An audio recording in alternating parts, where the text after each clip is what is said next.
Job 39. Do you know the time when the wild mountain goats bear young? Or can you mark when the deer gives birth? Can you number the months that they fulfill? Or do you know the time when they bear young? They bow down, they bring forth their young, they deliver their offspring. The young ones are healthy, they grow strong with grain, they depart and do not return to them. Who set the wild donkey free? Who loosed the bonds of the onager, whose home I have made the wilderness, and the barren land his dwelling?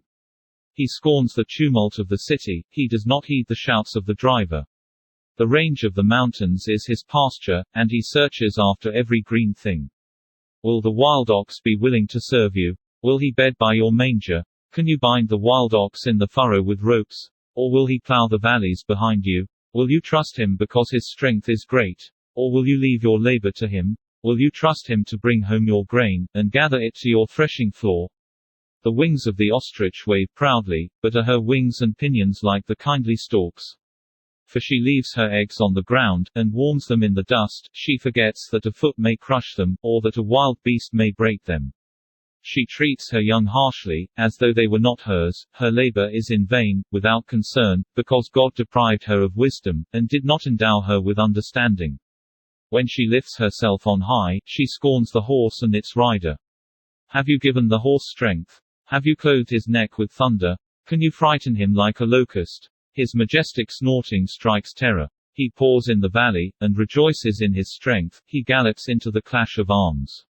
He mocks at fear, and is not frightened, nor does he turn back from the sword.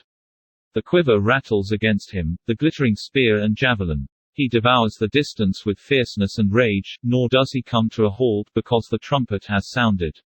At the blast of the trumpet he says, Aha! He smells the battle from afar, the thunder of captains and shouting.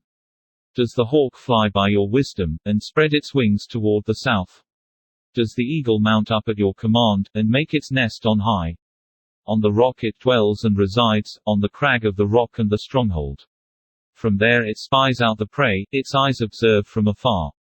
Its young ones suck up blood, and where the slain are, there it is. Job 40. Moreover the Lord answered Job, and said, Shall the one who contends with the Almighty correct him? He who rebukes God, let him answer it. Then Job answered the Lord and said, Behold, I am vile, what shall I answer you? I lay my hand over my mouth. Once I have spoken, but I will not answer, yes, twice, but I will proceed no further. Then the Lord answered Job out of the whirlwind, and said, Now prepare yourself like a man, I will question you, and you shall answer me. Would you indeed annul my judgment? Would you condemn me that you may be justified? Have you an arm like God? Or can you thunder with a voice like his? Then adorn yourself with majesty and splendor, and array yourself with glory and beauty. Disperse the rage of your wrath, look on everyone who is proud, and humble him. Look on everyone who is proud, and bring him low, tread down the wicked in their place. Hide them in the dust together, bind their faces in hidden darkness. Then I will also confess to you that your own right hand can save you. Look now at the behemoth, which I made along with you, he eats grass like an ox. See now, his strength is in his hips, and his power is in his stomach muscles. He moves his tail like a cedar, the sinews of his thighs are tightly knit. His bones are like beams of bronze, his ribs like bars of iron.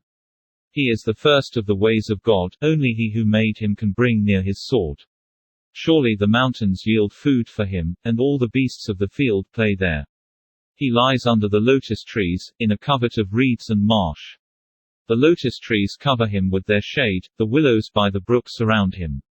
Indeed the river may rage, yet he is not disturbed, he is confident, though the Jordan gushes into his mouth, though he takes it in his eyes, or one pierces his nose with a snare.